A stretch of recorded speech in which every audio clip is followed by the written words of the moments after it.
The National Broadcasting Company presents, transcribes Sir Laurence Olivier in Theatre Royal.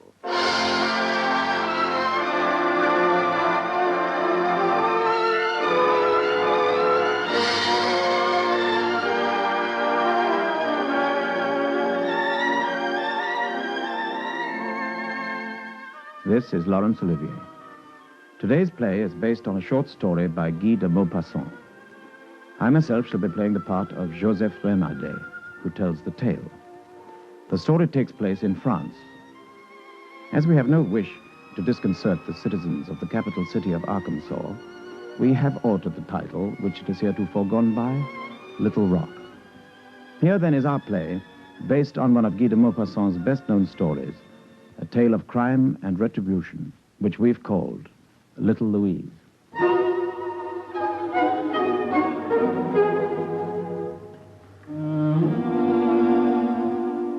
My name is Joseph Renardet, but at the villages of Carvelin, I am always Monsieur le Maire.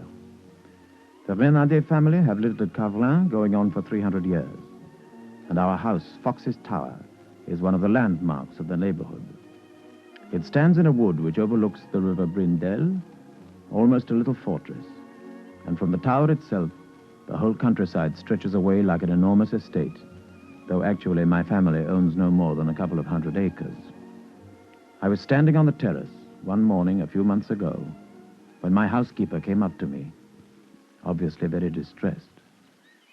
Oh, excuse me, monsieur. And what is it, Marie? Is something wrong? It's Médéric, monsieur. He'd like a word with you. What, Médéric the postman? All right, Médéric, what's the matter? You look upset. I'm sorry, Monsieur le Maire. Down there in the wood by the bridge, I was on my rounds, coming up to the tower, and I came upon it suddenly. Came upon what? The body, Monsieur le Maire. It was lying there under the trees. A body? Whose body, man? I don't know, monsieur. It was lying there on the moss in the bushes. First, I found a needle case, then a thimble, and then a penknife. They were glittering in the sun, just as though they'd been dropped by someone. I picked them up, and I thought, someone has lost these. I'll give them to Monsieur le Maire. So I went on, keeping my eyes open for anything else. And then suddenly I came upon it. The feet were just in sight from the path. But what, a body, you say? It looked like a young girl, monsieur, only partly dressed. It was lying there by the bushes on the moss with a handkerchief over its face. At first I thought, she's asleep. Then I thought, no, that's funny. Asleep at 8 o'clock in the morning, in the woods like that. And then I went up to look who it was. Only I couldn't see for the handkerchief over the face. So I touched her hand to wake her. The hand was cold as ice. And I thought, she's dead. And I ran up here all the way to tell you, monsieur. You did quite right, Médéric. Only you say you don't know who it was. No, monsieur, I didn't like to lift the handkerchief. Oh, monsieur, perhaps it's her, little Louise. I heard this morning early that she was missing. Madame Roque's daughter. She hasn't been home all night. Madame Roque was very upset and told the milkman. What, little Louise Roque? Surely not. All right, Médéric, come and show me at once. Now you have the bailiff, the doctor, and yes, the clerk come out to the woods immediately. Tell them I'm going down there now with Médéric. I want them to come at once, you understand? At once!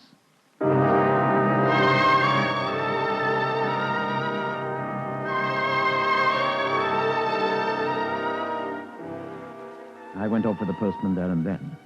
He led me down through the trees to a thick clump down by the riverside, not far from the bridge. It was a short cut that he took each morning with the letters down by the side of a broad stretch of river that we call the pool. The poor man was very excited, and it took him a few minutes to find the place. When I saw it, I refused to touch anything until we'd been joined by the others. At last they arrived, and the doctor knelt down beside her. He lifted the handkerchief from the face. Mon Dieu. Look at that. Little Louise Roque. But what? Her face. It's all blue and swollen. She's been strangled. You see the marks on her neck? Strangled, but who could do such a thing? I mean, she's been murdered. Obviously. She's been dead, I don't know, maybe 12 hours or more. The body is cold. But why? Who would want to murder her? That is for the police to say, Monsieur le Maire. Somebody must have attacked her yesterday. Where are the rest of her clothes? Her dress and her shoes and stockings. Médéric, go and call the magistrate, Monsieur Putois, and ask him to call the police at once. Yes, Monsieur le Maire. But who could have done such a thing? Little Louise Roque. Look, her dress must be somewhere about. Perhaps she's been bathing in the river, or was just going to bathe. A lot of people in the village do. I shouldn't really, of course, not on my land this side of the river, but I never objected. Why should I? Princep, go and look along the riverbank. Perhaps you'll find her shoes or something. But little Louise Roque, who could have done such a ghastly thing? Why, she's almost a child.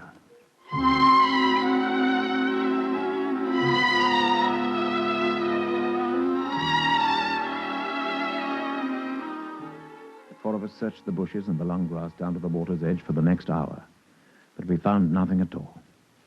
The magistrate arrived, and we told him how the body had been found. And then 3 gendarmes arrived from Louis-la-Tour. By now, the news had spread all around the neighborhood, and the villagers had gathered in a little crowd on the river bank. At last, the moment came which I had been dreading. We were told that the girl's mother was there. We led her to the spot, and she knelt beside the body of her daughter. Madame Roque, when did you last see your daughter? Oh, she went out for a walk yesterday afternoon, Monsieur le Maire. We had been working in the fields, and it was very hot. I went back home to make the supper, and Louise went on by herself. She promised she would be home by 7. When she never returned... Madame Roque came to see me early this morning, Monsieur le Maire. She said that her daughter had been out all night, and I began to make inquiries for her in the village. Then we got your message, and I came up here with the doctor right away. It happened sometime yesterday evening, I think. The girl must have been dead since about 6 o'clock yesterday. About 6 o'clock. I was down towards Villaume, taking a look at the wood felling there. I was on the way back when you called me over, Vernet. Yeah, that's right, Monsieur le Maire. That must have been shortly after 6. The man just finished for the night. Monsieur le Maire was coming up the lane from Villaume. I called out to him to ask him about a large beach that we've been having trouble with. Have any strangers been seen in the district? May have been a tramp or gypsy. I haven't heard of any. We must ask. Princep, ask in the village if anyone has seen any strange men around here these last few days. Half the village appears to have come out here already. It must have been a tramp or someone. I simply can't believe that anyone in the village... Poor old woman. She's a widow, isn't she? Yes, her husband died a few years ago. It was just her and the girl. Right, who could have done such a thing? I can't understand how anyone could kill a harmless girl like that. What had she ever done? You can't always find a motive for murder, Monsieur le Maire. At least, not a personal motive. Sometimes people kill in anger. Sometimes they kill in fear. Whoever it was, I'll send him to the guillotine if it's the last thing I do. What are the police doing about it anyway? Have they finished searching yet? We're going through the whole wood, monsieur. Maybe the man dropped something as he ran away. Yeah. This penknife and needle case and thimble, I found them over there about 20 yards away. Oh, Louise, Louise. Ah, yes, they're hers. The penknife as well, madame? Oh, yes, she had them in her pocket. She used the Perhaps knife they to dropped cut out of her osseous. pocket as she ran away. I don't think so. I don't think she was wearing her dress at the time. I'd say she was going in to bathe, or had been in to bathe and was getting dressed again. You see, her hair is uncombed, so she must have been bathing. She was getting dressed when someone came up to her. Yeah, perhaps she screamed, and he strangled her to keep her quiet. Very likely. Well, in that case, what about the penknife and the rest? Why should they have been found over there? If they were in the pocket of her dress, and the murderer was taking her dress away with him to hide it, they may have dropped out of the pocket without his noticing them. Why should he want to hide the dress and the shoes and the rest? Why hide those and leave the body here in the open for the first one who came this way to find? Maybe just to mislead us.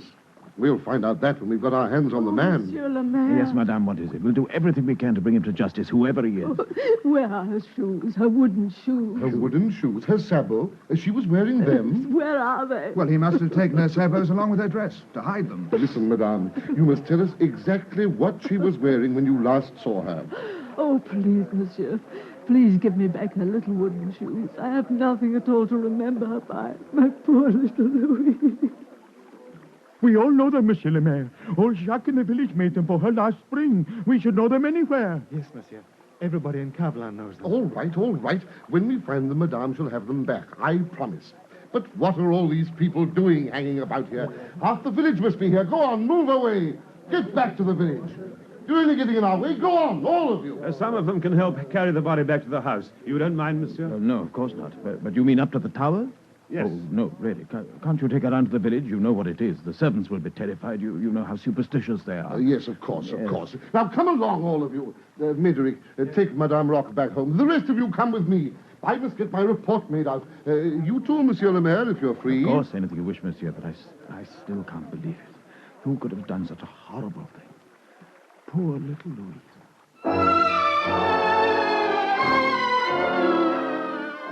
After the taking of one or two depositions, we all sat down to lunch. The magistrate, the chief of police from Louis Latour, the doctor, and myself. Needless to say, the murder of Louise Roque was the sole topic of conversation, and all manner of theories were put forward as to who could be responsible for the crime. As a matter of fact, we all ended with the same opinion. The murder must have been committed by some tramp who happened to find the girl as she was dressing after her bathe and who strangled her to stifle her cries. But the next day proved that the theory was wrong. Ah, Joseph, the most extraordinary thing has happened. What do you mean, about the murder? Yes.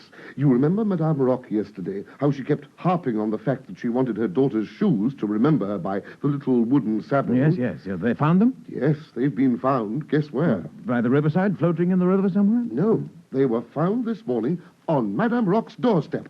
When she opened the door at 6 o'clock, there they were, side by side on her step. Is she sure they're her daughter? Absolutely certain. Not only the old woman, they've been positively identified by some half a dozen other people, including old Jacques, who made them. I see. Well, what do you make of that? Isn't it obvious? They can only have been left there by someone who heard her say that she wished she had them for a memento. Dozens of people heard her say that. Half the village was standing there listening to her. Yes, indeed. But there was only one man who could possibly have known where they were hidden. You mean the murderer? Yes, the murderer. Everyone had spent the day looking for them. They must have been carried away from the scene of the crime by the man who committed it. Therefore, he was the only man who knew where they were. Come. Someone may have found them, wherever it was that he hid them. Then why leave them like that, anonymously? Why not come forward and say, I found the sabot, maybe the missing dress as well. They were, whatever they were. I see, yes. So? It can mean only one thing. The man who committed the murder was there yesterday when the old woman was asking for them. Therefore, he must be one of the people of this village. Who do you suspect? I don't suspect anyone yet. But we know that the field has been narrowed down considerably. There can only be about 50 people who could have committed the crime, and nearly all of those people must have some reasonable alibi. We've now got to find the one who hasn't. Very well, let's go through the whole list, starting with me. My dear Joseph, this is no time for jokes. In any case, you said yourself. You were over towards Viome at the time, and the bailiff confirmed the fact. No, we can rule both of us out of it to start with, for I was over at Louis Latour. But that is where the magistrate was completely wrong. He had been in Louis Latour at the time, but I had committed the murder.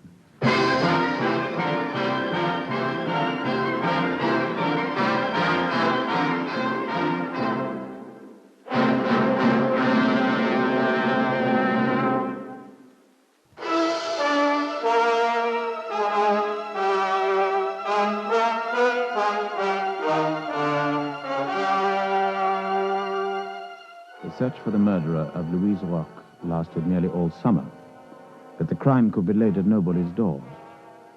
First, one of the villagers found himself under suspicion, then another. But all of them managed at last to prove their innocence, and the police could get nowhere. Whenever the evidence began to point convincingly in any direction, I managed to help the poor unfortunate man to clear himself. I had no desire that the horrible crime should ever be charged against an innocent man. But as the months passed by, gradually the hue and cry subsided. For after all, the life of a country village must go on.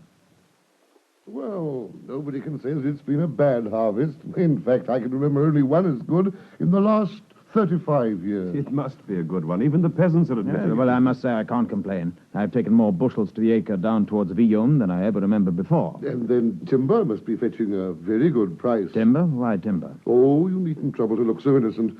News gets around the country, you know. You mean the timber that I'm cutting down by the river? Of course. I heard from Duchesne at the sawmill over at Louis Latour. After all, we know how proud you are of your beeches. And those down there by the river are the finest trees on the whole estate. Well, I suppose they are, but I haven't been offered very much for them. Why are you selling them? Why strip your land and spoil a really wonderful view from the terrace? Well, I don't deny that I've a few regrets about it. And the view always was a favorite of mine. But somehow, since the murder, I've never been able to forget what happened down there. I remember that if there had been no trees, Louise Roque would never have gone bathing there, and if she hadn't gone bathing, she would probably never have been strangled. True enough, I suppose. Well, ever since I realized that, I've been able to take no pleasure in them, the trees, the view, or anything. I suppose you think I'm just being foolish or sentimental or something. Anyhow, I decided to have the trees cut. Oh, I wouldn't say you were sentimental, Joseph. Just a bit more sensitive than the rest of us, that's all.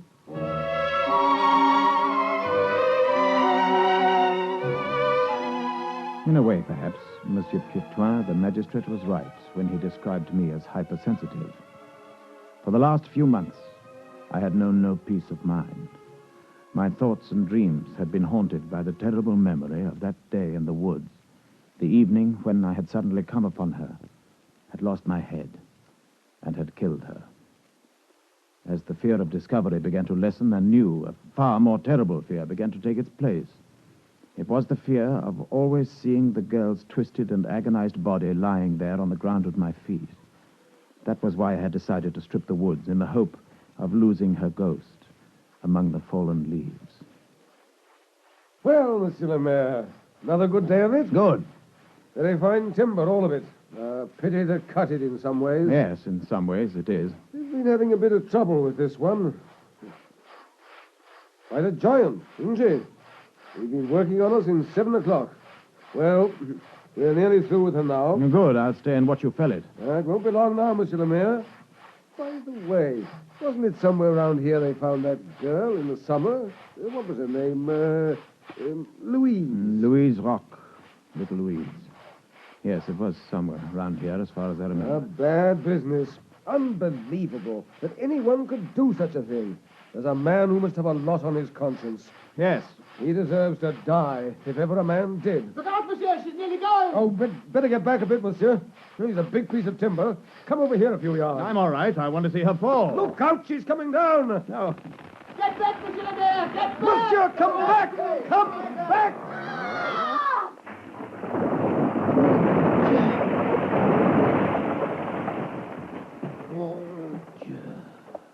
Oh, is he all right?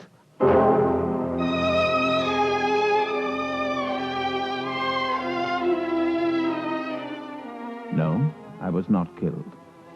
As the tree fell, a branch struck me and knocked me off my feet, but it flung me clear of the rest. I lay there stunned, gradually returning to a consciousness of the fact that I must still go on living.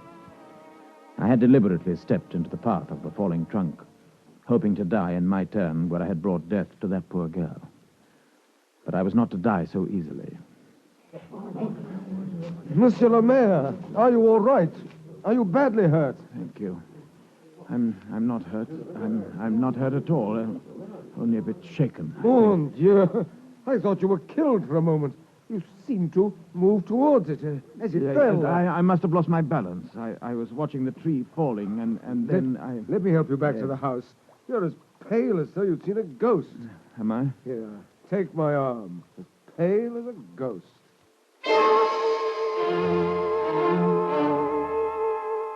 As pale as a ghost. The ghost of a young girl who lay there dead on the moss under that very tree 5 months before. I knew that I could go on no longer. Wherever I turned, I saw her stretched out there at my feet, her face horribly blue and swollen, the sound of her last strangled cry ringing in my ears. Well, I had tried to give my life in retribution, but it was not to be. There was no such easy way out. A dozen times I've tried to take my life, ever since I knew that I should never be able to sleep again, that the sight of that poor twisted body would haunt me until I confessed my crime at last. I'd sat there night after night with a loaded pistol on the table before me. Time after time, I'd forced my fingers to curl round the trigger and taken the barrel between my teeth. But it was no good. I lacked the courage to die. Sooner or later, I should have to confess my guilt to the world. Come in. Can I get you anything further, monsieur? No, thank you, Marie. That'll be all. Have you any letters for the post in the morning, monsieur? No, there are no letters. Good night. Good night, monsieur. A letter. Yes, that was it, a letter. A letter in which I could confess, could tell the whole story, or such of it as I dare tell. If I were to write my confession in a letter and post it to Putois the magistrate, confessing everything, telling him that it was I who had murdered her, that I had made up my mind to kill myself, that he was to burn the letter when he heard of my death and tell no one, then I should have to find the courage, for there would be no way out once the letter was posted.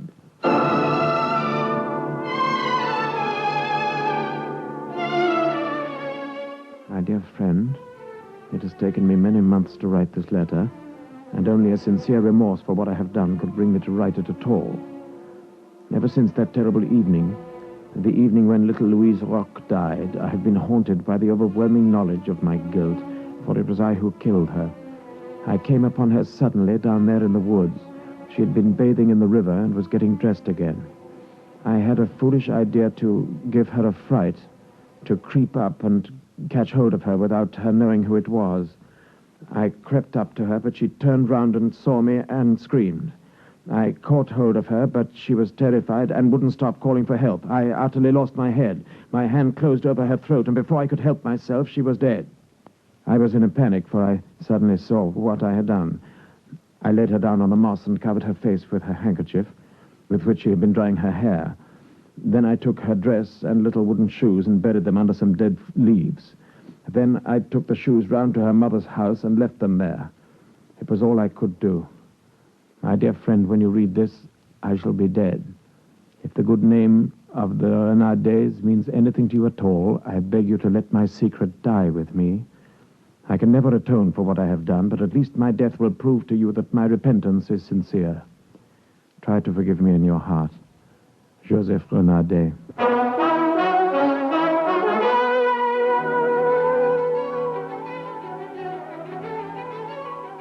When I'd sealed and stamped the letter, I took it down to the letterbox myself, there in the wall by the entrance gate to the drive. The moon was brilliant above the trees, and the fallen timber down by the river lay there like so many rigid and tortured ghosts. But I was afraid of ghosts no longer.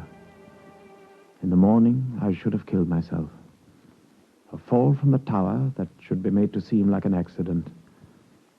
And that last night, for the first time in 4 or 5 months, I slept without any fear. Good morning, monsieur. It is 8 o'clock. Thank you, Mary. What sort of a morning is it? A beautiful morning, monsieur. Did you sleep any better last night? Yes. Yes, I slept perfectly. By the way, what time does Médéric come to collect the post from the box? 9 o'clock, monsieur, on his way to the village. Thank you. I want a word with him. I must hurry. Shall I have the boy fetch him up to the house, monsieur? No, thank you. I'll walk down to the drive and wait for him. The walk will do me good, I think.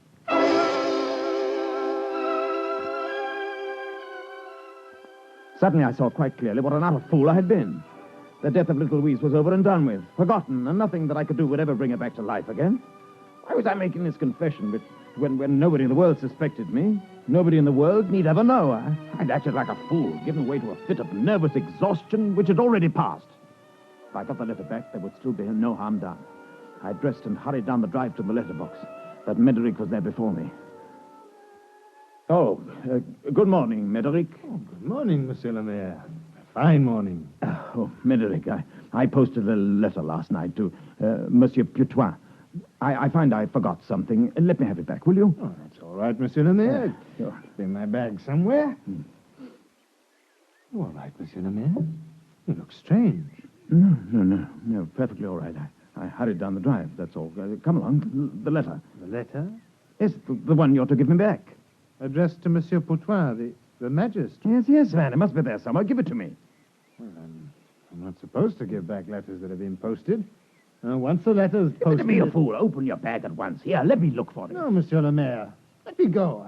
I can't have anyone touching the letters that have been posted. It's against the regulations, as But you I know tell very you the well. letter is mine. I don't want it to go. I want it back. Don't you understand? Give me that bag. I can't do it, Monsieur le Maire. It's as much as my job's worth. Once the letter... Give it to you, idiot. Give it me. I can't do it. Let go of that bag, monsieur. Listen, Médéric, this is absurd. You know my writing. I'm not trying to conceal anything or take anything that doesn't concern me. If you open your bag, you find the letter there. Now, let me have it. There's a good fellow. I'm not allowed to do it, monsieur. Now, look, Médéric, nobody need know anything about it. Here's 100 francs for you if you do as I say. I'm not allowed to take bribes. 1,000 francs, Médéric. No, monsieur, I'm taking that letter to the post office. If you care to come and see the postmaster... Don't do that, Médéric. 5,000 francs I'll give you for that letter. Not for 1,000,000 francs, monsieur. I'm an honest man. Don't give me that letter. I'll take it from you by force. Here, monsieur le Maire. I shall call for You help. fool! Give me the letter! No! Help! Help! Help!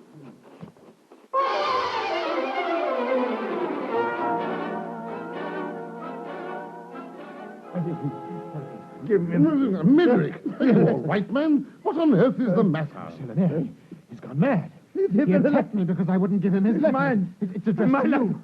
Give it to me, please. Mine, give it to me. Did I do right, sir? Not to let him have it back? Yes, Midrick. You did quite right. My letter. Come along, Renardet. No, give me... I'm afraid that I, too, know my duty. My letter. Give me the letter. Give me back. Give me back. My letter.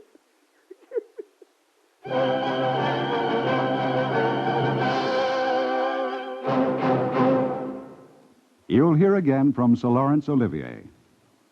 Here's a reminder to stay tuned to NBC's lineup of fine Sunday listening. You'll hear everything from cover stories to feature news on NBC's exciting 2-hour edition of Weekend, your Sunday newspaper of the air.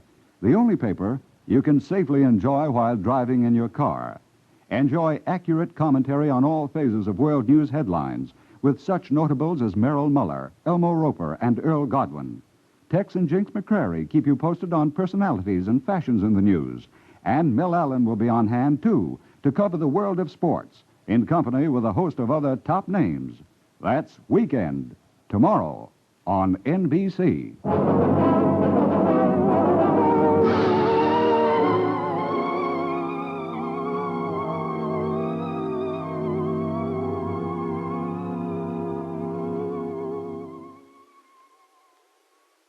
This is Laurence Olivier again.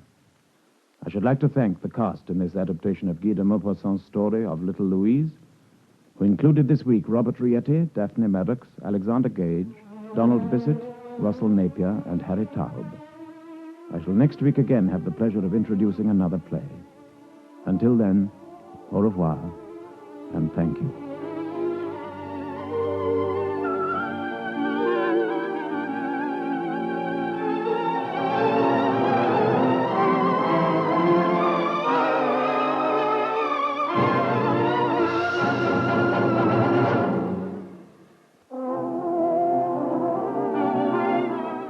Sir Laurence Olivier starred in today's transcribed program. The script was by Derek Patmore. The music was under the direction of Sidney Torch. Theatre Royal is an NBC presentation produced and directed by Harry Allen Towers.